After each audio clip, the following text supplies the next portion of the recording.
ملاحظہ کریں گے انشاءاللہ۔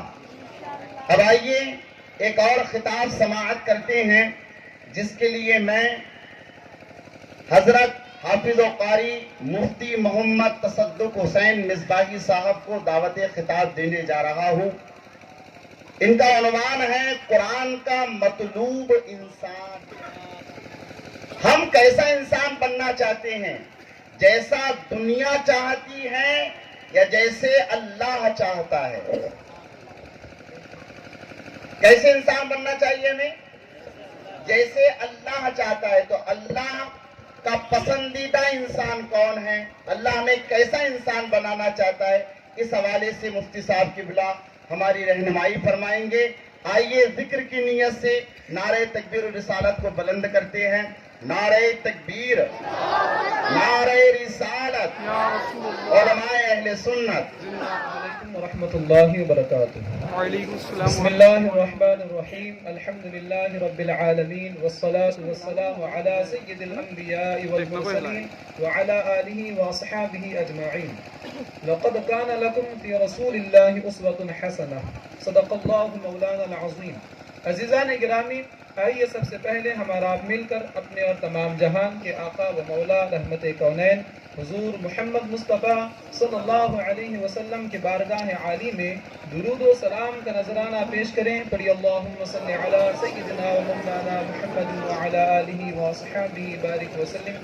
صلو علیہ صلاۃ و سلام علیک یا رسول اللہ صلی اللہ تعالی علیہ وسلم۔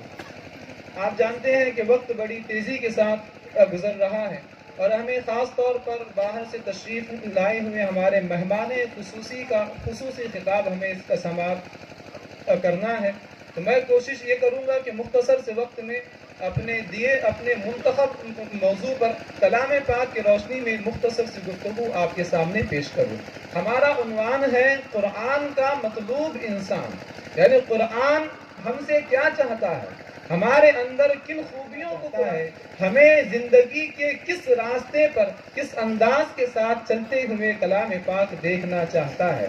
اگر اس کی مختصر سی تعبیر اگر یوں ہم کریں تو اس کا جواب یہ ہے کہ قرآن ہمیں بندہ مومن اور بندہ مسلم دیکھنا چاہتا ہے۔ یہ جو دو الفاظ ہیں، مومن اور مسلم، مومن یعنی ایمان والا، مسلم یعنی اسلام والا، قرآن کریم دل کے اعتبار سے ہمیں مومن دیکھنا چاہتا ہے اور اعمال کے اعتبار سے ہمیں مسلم دیکھنا چاہتا ہے۔ بلکہ اگر اور مختصر اسے ہم کریں تو جس آیت کو ہم نے پڑھا ہے لَقَدْ كَانَ لَكُمْ فِي رَسُولِ اللَّهِ أُسْوَةٌ حَسَنَةٌ، کہ بے شک تمہارے لیے رسول کائنات صلی اللہ علیہ وسلم کی مبارک زندگی میں ایک بہترین نمونہ عمل ہے۔ تو قرآن کا مطلوب انسان کیا ہے، یعنی قرآن ہمیں کیسا دیکھنا چاہتا ہے؟ اس کا آسان سا آنسر یہ ہے کہ قرآن ہمیں نقش پائے مصطفیٰ پر چلنے والا دیکھنا چاہتا ہے۔ قرآن ہمیں یہ چاہتا ہے کہ ہماری گفتگو کا انداز ویسا ہو جیسا کہ محمد عربی صلی اللہ علیہ وسلم کا انداز تکلم تھا۔